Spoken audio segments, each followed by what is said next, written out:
Y bueno, ya que hemos visto un poco lo que es la, la realidad de Venezuela y que también es la que podemos intuir que ocurre en el resto de América Latina, eh, am, podríamos también ahorita hablar acerca de lo que tú piensas acerca de toda esta idea, de todo este planteamiento, o más bien esta narrativa de que fuera de Disney, pero bueno, se usa siempre el caso de Disney, pero también todas las empresas, ¿no? Cada vez que llega el mes de, ¿cuál era? El mes de junio, que ponen banderas o símbolos o imágenes referidas a la comunidad, así como que el mundo se está volviendo progre y demás. Eh, con este caso que acabas de mencionar de esa empresa, que de hecho choca con esa idea, si sientes que esta narrativa, si este discurso de una supuesta ultra representación de las distintas formas o manifestaciones de la comunidad LGTB están teniendo mayor visibilidad, eh, producto de estas empresas capitalistas. Porque yo lo que yo siento es que no es que estén teniendo más visibilidad porque las empresas quieran darle mayor visibilidad, sino que precisamente porque se está empezando a normalizar, porque muchas personas están empezando a darse cuenta que no hay problema con eso y, y lo están empezando a aceptar. Entonces, por esa razón, particularmente la gente más joven, todavía la gente, los millennials y lo que se dicen los millennials, pues los que están antes de los millennials, todo lo que está antes de los millennials, tienden a ser más conservadores y a ¿cómo se llama? A romantizar los 90 por alguna razón, la década de los 90 como si fueran lo mejor, lo máximo. Eh, pero ahí está creciendo el nivel de aceptación. Entonces, en base a eso, como funcionamos en un sistema de mercado, las empresas se dan cuenta de eso y pues bueno, ahora tengo que también pues darle representatividad porque eso me genera a mí ingresos, negocios y cuestiones de ese tipo. O sea, pero no es porque haya un complot un globalista de Agenda 2030 para poder darle mayor representatividad y homosexualizar a todo el planeta o una cosa así, ¿no? Ujú. Sí, Pero tú, primero, ¿tú sientes que la comunidad se está siendo más representada, o sea, por esta, o sea, de la manera tan, ¿cómo se diría? Eh, Como lo ven estas narrativas, que dicen tan como que saturada. tan saturada, que está todo saturado con puro contenido woke, y por otro lado, si en realidad lo que está ocurriendo es sencillamente que el nivel de aceptación ya de estas nuevas generaciones está creciendo, que se están viendo que él es la norma. Creo que más entre las mujeres que entre los hombres, pero hay algunas encuestas, recuerdo haber visto algo de una encuesta de España en donde los hombres jóvenes se están volviendo más conservadores y las mujeres se están volviendo como eh, Abiertas, no sé. más abiertas, sí. interesante. Bueno, mira, sí considero que actualmente existe una mayor representación de estos colectivos que son más que minoritarios, que han sido marginados. Porque si tú te pones a ver, o sea, ¿qué es lo minoritario en nuestra sociedad? Las minorías, las llamadas minorías. Bueno, están conformadas por diferentes colectivos, no solamente un tema de la comunidad LGBTQ+. Y si sumamos a todas esas minorías, ¿qué nos da? La mayoría. Entonces, digamos que sin estas minorías, la sociedad como tal no existiría, porque es que todos formamos parte de alguna minoría. Por ejemplo, las personas de la tercera edad. fácilmente pueden entrar dentro de una de esas minorías. No sé, los temas raciales, las personas extranjeras que viven acá, entre otros. Personas que tienen algún tipo de, bueno, personas con movilidad reducida, personas con algún, ¿cómo se llama? Alguna discapacidad, también son minoría. Pero, entonces, por eso, por el hecho de que sean minorías, no existen. No merecen también ser representadas en el cine, en la televisión, en la literatura. Entonces, bueno, Y una dentro... acotación, solamente, perdón por la interrupción, Ajá. que me llama la atención lo de que se considere minoría pues a las personas de la comunidad LGBT porque eh, de repente hace mucho tiempo mucha gente tenía miedo de expresarse. Entonces por eso se les veía como minoría porque solamente un grupo muy reducido lo hacía.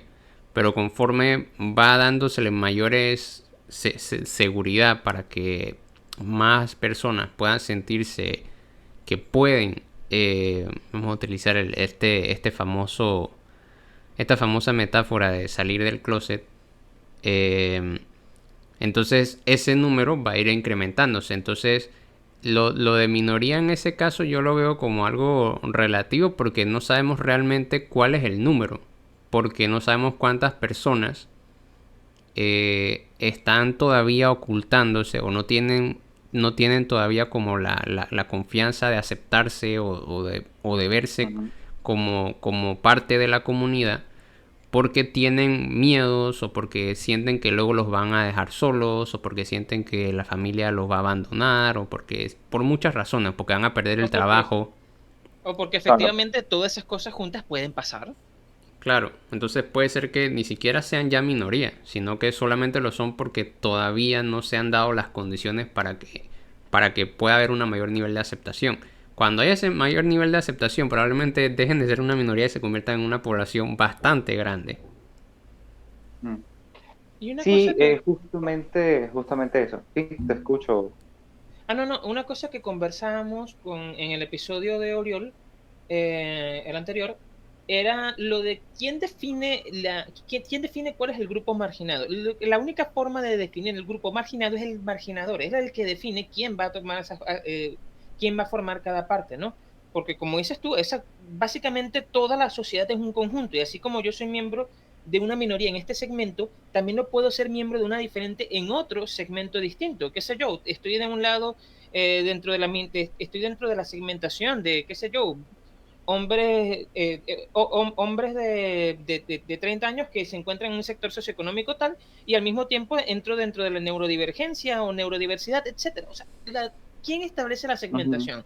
Muchas veces, y aquí vamos a citar al innombrable Michel Foucault, es el poder el que determina cómo vas a estructurar este tipo de cosas. Entonces no nos olvidemos que siempre hay una estructura de poder arriba, casi siempre dictaminada por el Estado, amén de mi ley que hace exactamente lo mismo, solamente que no se da cuenta, y determina cuál es esta forma de segmentar de quién es minoría y quién no. Porque también podemos decir que minoría básicamente es un grupo estadísticamente no determinante dentro del número de una distribución de probabilidad. Ajá, evidentemente el colectivo LGBTQI, por ejemplo, no cumple sus requisitos. No son precisamente no determinantes. Claro. Sí, es que justamente este tema de las estadísticas tiene mucho para dar, porque, como bien lo decía término medio, ¿de qué forma podemos determinar realmente el número de las personas que forman parte de la comunidad? Sí se han hecho estudios, se han realizado encuestas y demás, pero todo depende mucho del país, del entorno social, de las garantías de los derechos según la ley. Tenemos que en países como Qatar, por ejemplo, estoy convencidísimo de que los números van a ser menores. ¿Por qué? Porque la gente no se va a atrever a hablar abiertamente sabiendo que eso va a tener repercusiones. sabiendo que puede ser violentado, penalizado, y que incluso más allá de que los demás les digan algo, también hay un tema de la aceptación propia. O sea, muchas personas no llegan a aceptarse como tal porque están condicionados por el entorno, de forma negativa, por supuesto. Entonces, esto de las estadísticas realmente no son números reales, nos dan una referencia de cómo va la sociedad, pero sí hay una serie de cosas que influyen allí. Entonces, bueno, con respecto a la representación, sí he visto que actualmente pues hay series como Heartstopper, como Jóvenes Altezas, creo que es la otra, que han tenido muchísima repercusión, que se han vuelto virales, más que nada entre los jóvenes, nuevas generaciones de chicos, adolescentes. Y esto me parece muy positivo porque realmente ellos sentirán que tienen algo con lo que identificarse. Yo, por ejemplo, o sea, que vengo de los años 80, a finales de los 80, he crecido en un entorno en donde, si bien yo vi cierta representación de la comunidad LGBTQ+, en los medios, porque esto también es importante decirlo, siempre hubo representación. Que no fuera una representación importante, que no fuera mostrada de una manera positiva, eso es diferente, pero siempre la hubo. Algunas de forma muy discreta y otras de forma muy llamativa, pero hacia lo estigmatizante, hacia la burla, hacia la humillación. Siempre como este personaje, el hombre afeminado, que lanza plumas por todos lados, que se ríe de forma estridente, que básicamente todos tratan como un chiste porque nunca es tomado en serio. O también están los reprimidos que han sido, bueno, marginados y muy dejados de lado, y ellos no reconocen de forma abierta su orientación o su expresión de género, su identidad de género, por miedo a ser penalizados. Y bueno, se lo guardan hasta el final, pero internamente lo llevan consigo, y esto se da a entender en el subtexto de, de la trama o de las subtramas de la película o serie. Y esto pasó muchísimo, sobre todo en la época donde estuvo activo el código Hayes, que fue un código que se emitió en Estados Unidos para todas las producciones que venían de allá, que duró desde el año 1934 hasta 1967, si no me equivoco. Fue bastante tiempo. Y este código básicamente lo que hacía era censurar una serie de cosas, temas sexuales, temas de violencia, temas de droga, alcoholismo y blasfemia. Entonces tenía como que unas normas muy, muy específicas que decía, esto no se puede mostrar en pantalla, si no cumple con las normas, esta película no va a salir porque no tiene el visto bueno. Entonces, ¿qué era lo que hacían los guionistas y los directores? Que ellos buscaban meter estos temas, pero de una forma tal que fuera muy sutil, que estuviera como en el subtexto, que no fuera obvia, no fuera evidente, manejada de forma muy inteligente, hasta el uso de dobles sentidos y demás, para poder igual mostrar la realidad que ellos querían mostrar, pero que pudiera probar las normas y que no escandalizara. Y así tenemos una gran cantidad de películas que salieron en ese entonces que sí muestran una representación de la comunidad LGBT, pero que hay que verlo un poco con lupa. Hay que verlo ya con otra mentalidad para poder captarlo. Porque puede pasar como que son amigos, como que, bueno, simplemente a esta persona no le gustaba a nadie, o bueno, diferentes Como cosas. la soga de Alfred, la soga de Alfred Hitchcock. Esa es una, sí, pero no lo que pasa es que no recuerdo las fechas. No te sé decir si esa entra dentro del código Hayes o fue previa o fue posterior, no sé. ¿De qué año me dijiste que es el código? El código estuvo activo desde el 34 hasta el 67. No, no, tiene que estar dentro del código porque la soga no es tan vieja. La soga es del 48. Mm. De hecho, bueno, ellos tenían una normativa de que los besos no podían durar más de 5 segundos. O sea, los besos en pantalla. Entonces, no se podía mostrar desnudos femeninos y entre otras regulaciones que habían, que era, bueno, como muy de una sociedad conservadora, porque ellos no querían tener problemas con la religión, con el gobierno. Bueno, entonces, si ahora hay mayor representación, me parece apenas justo. Pienso que forma parte de lo que es la sociedad, solo que algunas personas no quieren toparse con esta realidad, no quieren verla, porque les parece molesta, porque no la digieren, pero es lo mismo que nos podemos encontrar en el barrio donde vivimos, en el conjunto residencial, en el edificio, en el trabajo, en la familia. O sea, en la familia siempre habrá alguien LGBT, queramos o no queramos, y así, o sea, en Eh, todas partes.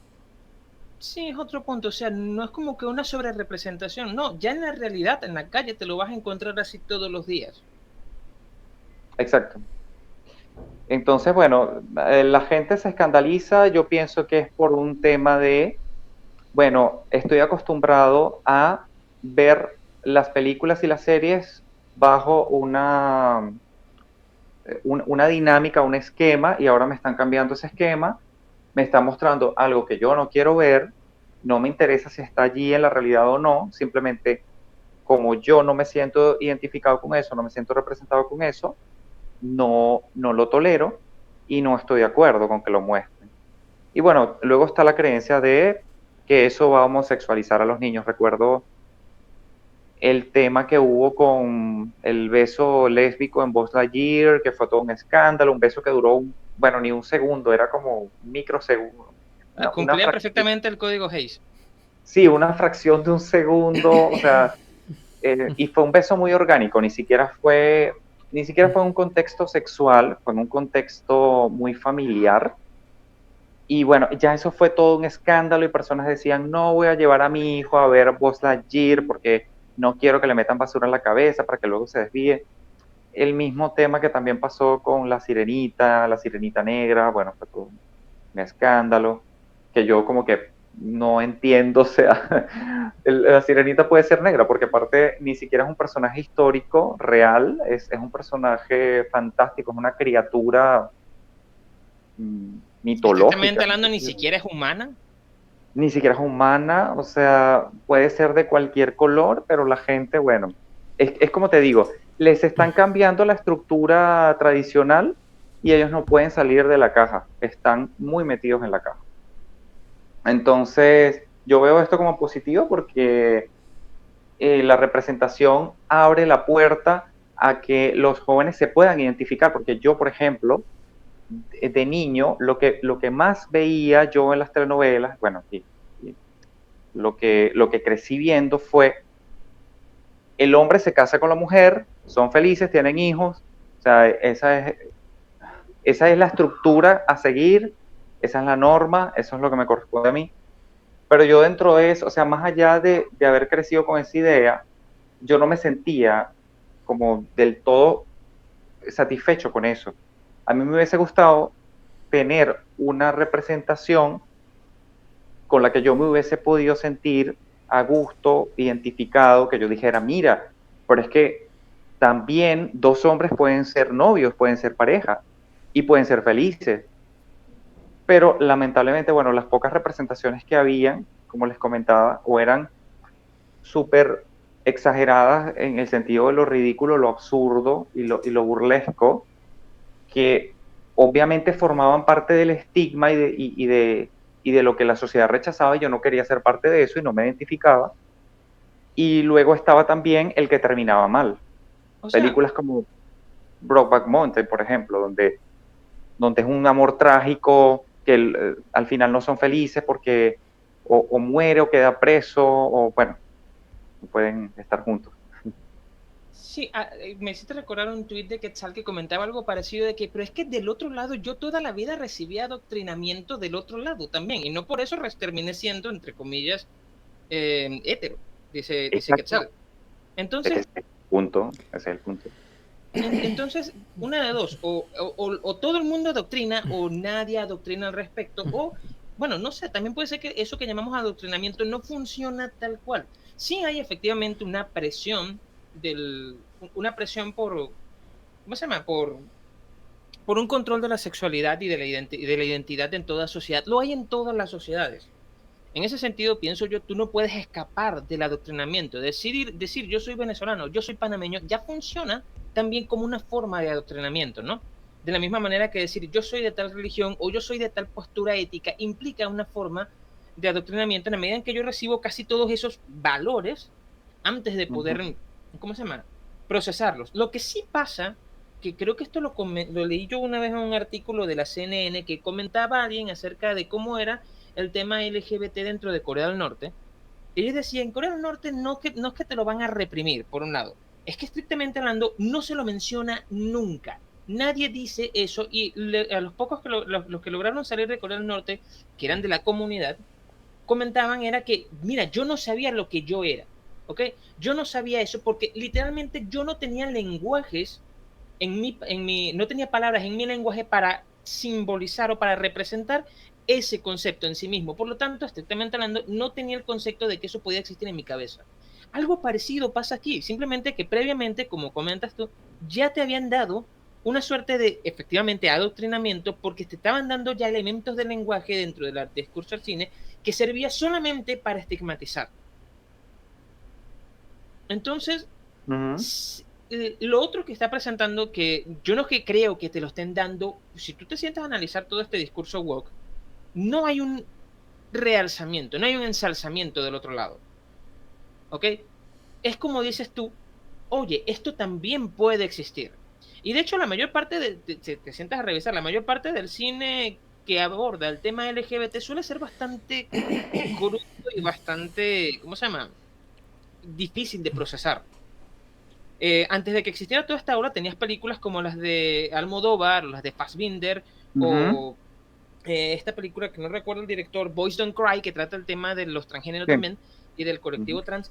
Eran películas, siguen siendo películas muy difíciles de ver. Sí, ¿Ok? muy dura. Tú no puedes venir y sentarte a ver todo sobre mi madre y decir que voy a disfrutar la película. No funciona así. Es una película que tienes que procesar. Mm. No, y Entonces, son películas muy dramáticas y muy sí, crueles sí. también. O sea, las historias son muy crueles. Claro, Entonces, pues también reflejan un poco cómo era el trato que se le daba y todavía se le sigue dando a la se comunidad. le sigue dando, reflejan Sí. esa realidad. Entonces, ¿hasta qué punto puedo yo hablar de que efectivamente hay un adoctrinamiento y no hay al contrario una suerte de respuesta, más bien de, hey, espérate, pero vamos a tratar de, primer paso, vamos a tratar de evitar que esto se siga estigmatizando, por ejemplo, que es lo que se ha dado. Es como, no hay un paso de un ensalzamiento, a no ser, no, ni siquiera podemos decir que Barbie cuente por el estilo. Sí. No, tal Barbie es cual. muy, ¿sabe? Realmente, eso que tú decías es justamente lo que me pasó a mí. O sea, yo crecí como muchos, configurado por mi familia, por la religión, por la televisión, por la radio, por la escuela, por el entorno, para ser heterosexual, para casarme con una mujer y tener hijos, pero eso nunca funcionó en mí. O sea, entonces, ¿cómo establecen ellos que va a funcionar a la inversa? O sea, sí se puede homosexualizar a los niños. No, yo lo que pienso que sí va a pasar con los niños que vayan a ver Buzz Lightyear, que vean Hairstopper, es que van a tener una mentalidad abierta para entender y reconocer que estas son realidades que existen y que no pasa nada, que esto es normal, que no debe haber ningún problema, que son personas que deben ser tratadas como cualquier otra, y ellos van a crecer sin este tipo de prejuicios, sin discriminar, sin atacar, sin violentar, sin burlarse. Y esto va a ser altamente positivo para la sociedad. Entonces, yo pienso que más bien es eso lo que hay que mirar y lo que hay que reivindicar.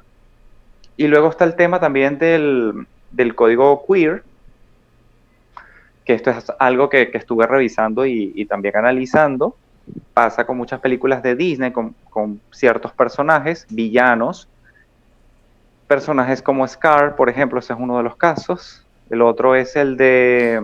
¿En serio? sí, o sea, son personajes Sí, sí. que... Los villanos tenían como características como queer de la década de los 90. Mira, Ajá. no se me había Sí, ocurrido pensarlo. Ahora que lo pienso, sí, Hades tiene cierto toque Ade, ajá. de, ¿cómo se El llama? de... Metrosexual. Sí, sí, el de Aladdin, Jafar. Jafar. Y Oye, está toda la película de... otro creo que es el de Pocahontas. No recuerdo el nombre de él. Es que es como uno como gordito, bajito, que tenía un perrito, que como que se pintaba las uñas, se maquillaba. Bueno, sí, o sea, es aplicarle características queer a un personaje villano de una historia y es como, ¿qué están comunicando ellos de manera, cómo decir, eso es no de manera directa, sino de manera indirecta. Eso tiene un nombre. Es como subliminal es la palabra. Bueno, que ser así está mal. Es como ser el malo de la película porque aparte estos villanos nunca terminan bien. Estos villanos terminan o muertos o siempre terminan mal. Entonces, siempre se nos ha inculcado desde el punto de vista mediático y a través de obras del cine y de la televisión, que estamos mal, o sea, por todas partes estamos mal. O vamos a terminar muertos, o vamos a sufrir mucho, o vamos a terminar presos. Entonces, no ha habido una reivindicación en esos tiempos de lo que es realmente ser parte de la comunidad LGBTQ+, como sí lo hay ahora. Ahora vemos otras historias, vemos otros enfoques, donde, bueno, a veces terminan bien, terminan siendo felices, luchan contra todas las adversidades, pero triunfan en la vida, pueden consolidar una relación saludable. O sea, estamos viendo otros enfoques y otras perspectivas, y eso es súper positivo.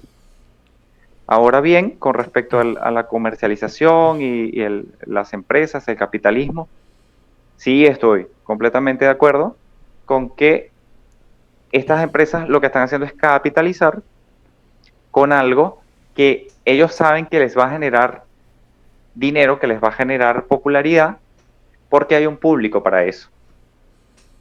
De hecho, bueno, está el caso de Netflix. Netflix mensualmente agrega contenido a su plataforma y bueno, también agrega como una cuota de series o películas con temática LGBTQ+, o con cierta representación marcada de la comunidad.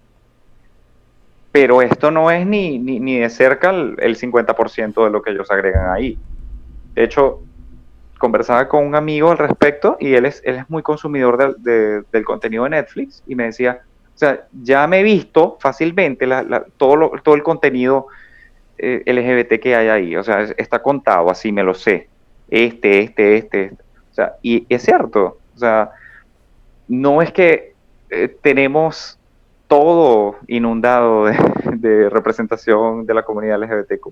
Hay películas que no lo tienen, por ejemplo, Oppenheimer, es una película muy, muy reconocida del año pasado, una película muy aclamada por la crítica que ganó, bueno, mucho reconocimiento a nivel mundial y es una película que no tiene una representación de personas de otras razas o personas de la comunidad LGBTQ+. No, es que no la tiene.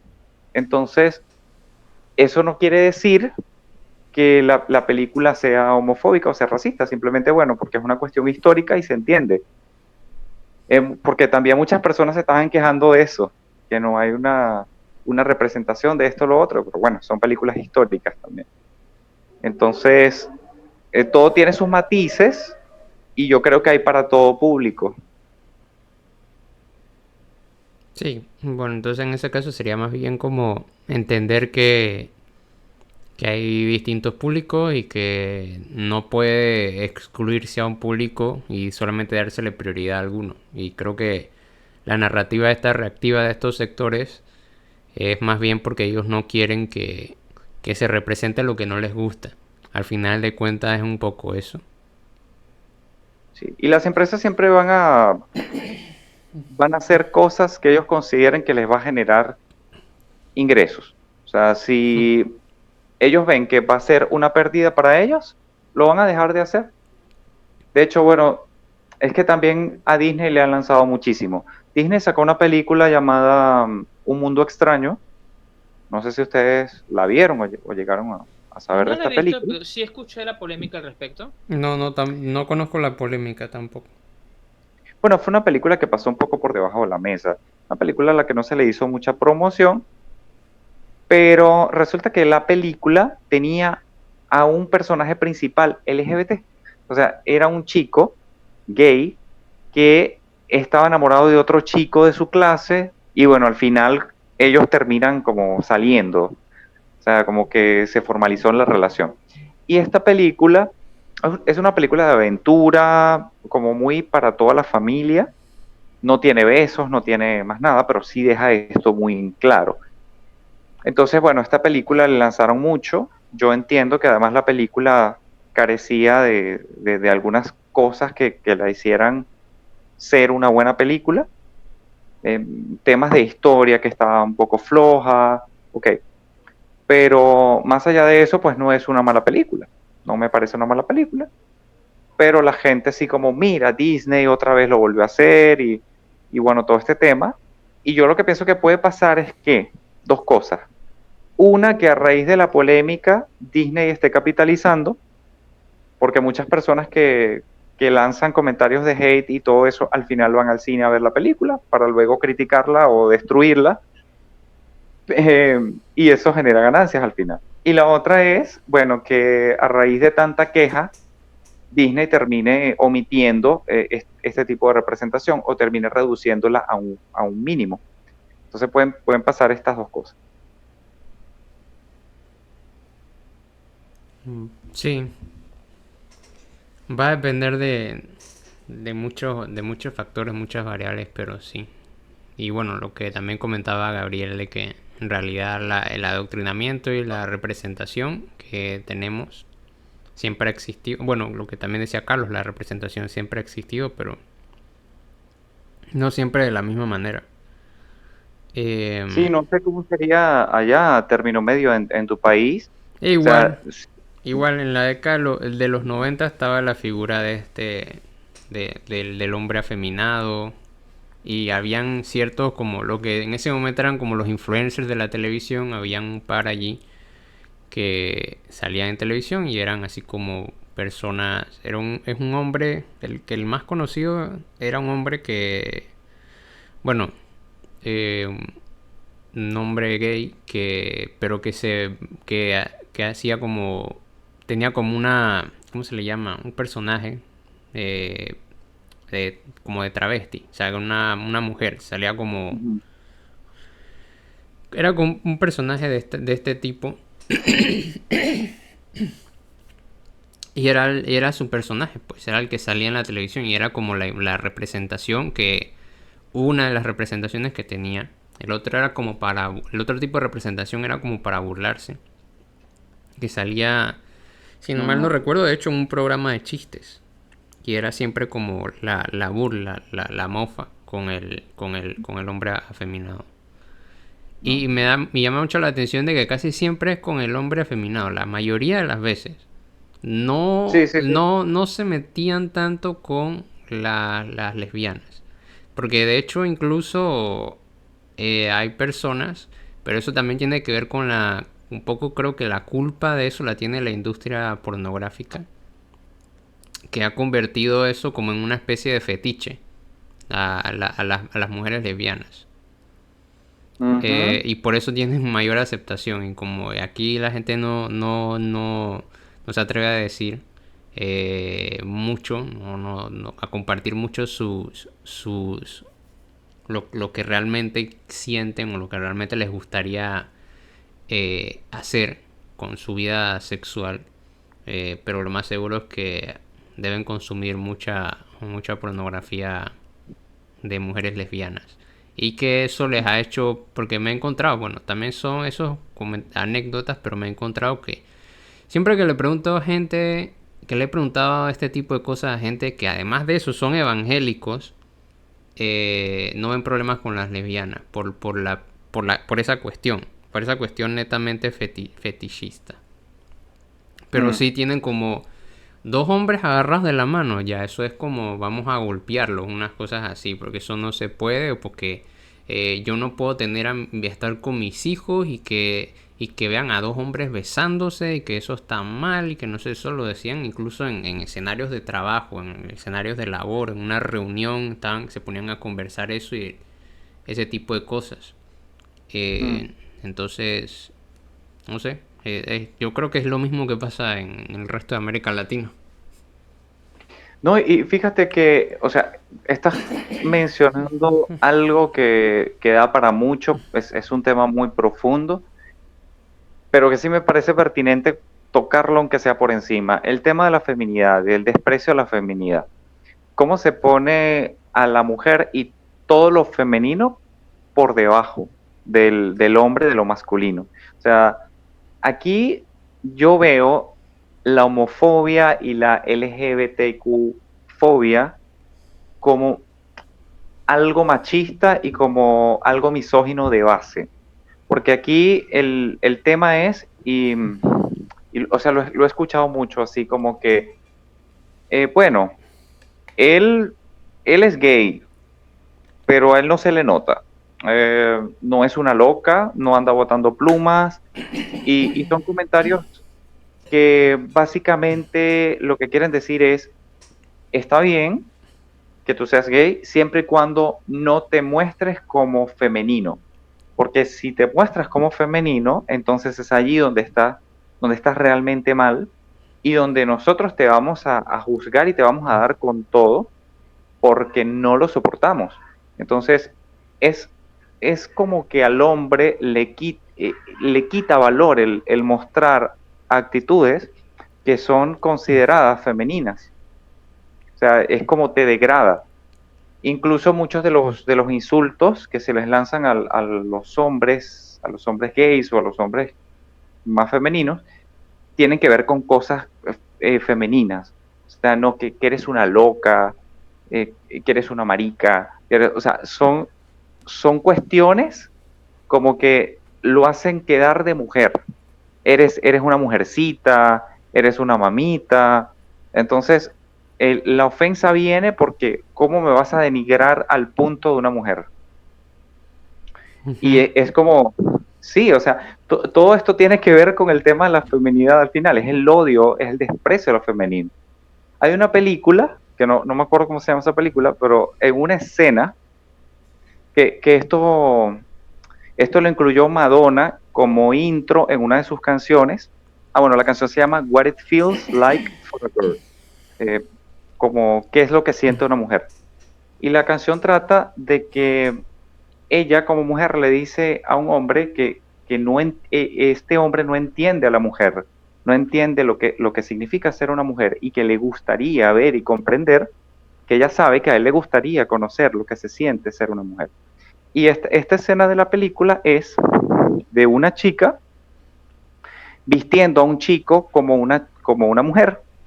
O sea, lo maquilla, le pone ropa femenina y luego viene otro chico, no sé si es el hermano de este chico, y entonces ve la escena y le reclama a esta chica, ¿por qué lo estás vistiendo así? Y ella le dice, ah, tú piensas que, que esto es denigrante, porque las mujeres podemos vestir jeans y podemos usar botas como ustedes, pero que ustedes se vistan como una mujer y actúen como una mujer, para ustedes eso es denigrante, porque tú piensas que ser mujer es denigrante. Entonces yo pienso que va por allí. Sí. En todo caso, esos roles solamente le ocuparían a las mujeres. y siempre son roles como de eso. Lo que pasa es que como ese ideal de rol femenino está casi siempre asociado, al menos dentro de las comunidades, dentro de los sectores machistas y misóginos, está siempre asociado a lo sumiso, ¿no? Entonces que un hombre asuma esas digamos, o manifieste esa feminidad.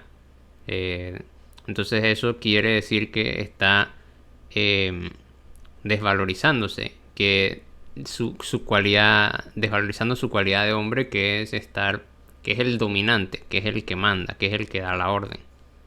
Él está perdiendo poder, pues. Creo que más o menos debería funcionar en esa esquina. Digo, en esa lógica. Sí, exactamente. Y de hecho, bueno, también pasaba en la antigua Grecia y la antigua Roma, donde el hombre se podía permitir tener amantes masculinos, o sea, obviamente teniendo su esposa, teniendo su hogar, con hijos y todo, porque esa era la norma, pero también era normal y estaba bien aceptado que un hombre tuviera amantes masculinos. Y detrás de todo esto, lo que yo conocí me sorprendió muchísimo porque lo que se suele decir por allí o lo que se suele pensar es, bueno, sí, ok, los antiguos griegos y romanos eran como mucho más abiertos con este tema y no tenían estas restricciones que ahora tiene la sociedad. No, pero es que sí tenían sus restricciones, porque la cuestión detrás de esto es que ellos veían a la mujer como más un objeto, como que, bueno, la mujer es la que se tiene que quedar en casa cuidando al niño y encargándose de las labores del hogar, y para eso era que tenían sexo con la mujer, una función meramente reproductiva. De hecho, no tenían más sexo con la mujer porque ellos consideraban que la mujer no tenía derecho a sentir placer. O sea, entonces ellos como hombres sí tenían derecho a sentir placer a los únicos que ellos consideraban lo suficientemente dignos de sentir y de recibir ese placer eran otros hombres. Entonces era un tema ya de poder y que ellos buscaban otros hombres para tener sexo cuando querían y de la forma en que querían. Pero aquí está la otra cosa. Depende del rol sexual que asumieran, ellos eran más o menos hombres. Si eran activos en el sexo, entonces no pasaba nada. Pero si eran pasivos, el pasivo era denigrado. ¿Por qué? Porque está asumiendo una posición sumisa en donde está recibiendo. Por lo tanto, era visto como casi como una mujer. Entonces esto le restaba categoría y de hecho si se sabía que este hombre asumía ese rol, entonces ya ahí era incluso discriminado y se le trataba de forma peyorativa. Tampoco era como que un hombre pudiera declararse abiertamente gay sin ninguna repercusión, no, porque si un hombre no accedía a tener una esposa y a tener un hogar, entonces era incluso echado de su tribu, de su sociedad, era descartado. Entonces, bueno, obviamente ellos sí tenían estas prácticas y costumbres muy machistas. Sí, bueno, y creo que no sé si con eso podemos dar cierre a este episodio. No sé si tienen algún comentario más con el cual o algún tema más que quieran abordar. Creo que hemos tratado todo lo que tiene que ver ya. Bueno, creemos que hemos tratado como los temas que habíamos planeado para este episodio, pero no sé si quieran traer a colación algo más. Gabriel, Carlos. Bueno, Gabriel. hemos cubierto, ¿se oye? Sí. ¿Sí? Ok, no, hemos cubierto temas bastante... Se extendió más de lo que pensaba que se iba a extender, es que los temas dan para mucho. Un tema que me hubiera gustado, pero bueno, quizás quedará para otra ocasión, es lo esta dimensión de la salud mental y del producto de la represión sobre la salud mental de los miembros de la comunidad, que eso siempre está presente. O sea, si está presente, estrictamente hablando, si Freud se demoró un rato en la salud mental, producto de la represión sexual, en la salud mental de un sujeto aparentemente hetero o normal, según todos, y le dio para toda su carrera, bueno. Sí, ese es un temazo, o sea, tiene también muchísima tela que cortar. O sea, yo encantado de hablar de eso con ustedes cuando ustedes quieran. De hecho, hoy me puedo quedar un rato más si ustedes gustan. Así que, bueno, como ustedes digan. Sí, creo que podríamos dejarlo entonces para otra ocasión y el tema. Y lo que... Y de repente incluso también invitar a otra persona más para tener también otra perspectiva más también dentro de la comunidad. A ver si podemos pedirle a alguien que más que nos apoye para hablar acerca de ese tema que como menciona Gabriel, no solamente involucra a, al, ¿cómo se llama?, al colectivo, a la comunidad, sino que también incluso a lo que es la heteronormatividad, también hay represiones. Sí. Pero sí, creo que entonces em, por ahora sí podemos dar cierre. Bueno, muchas gracias Carlos por haber aceptado la participación. Sí tenemos pendiente entonces hablar ese otro tema que mencionaba Gabriel. De repente ya en otra ocasión nos reunimos para hablar de eso. Ahí vemos cómo nos organizamos para ello. Y, y bueno, no sé, creo que no sé si quieren decir algo para cerrar, para terminar.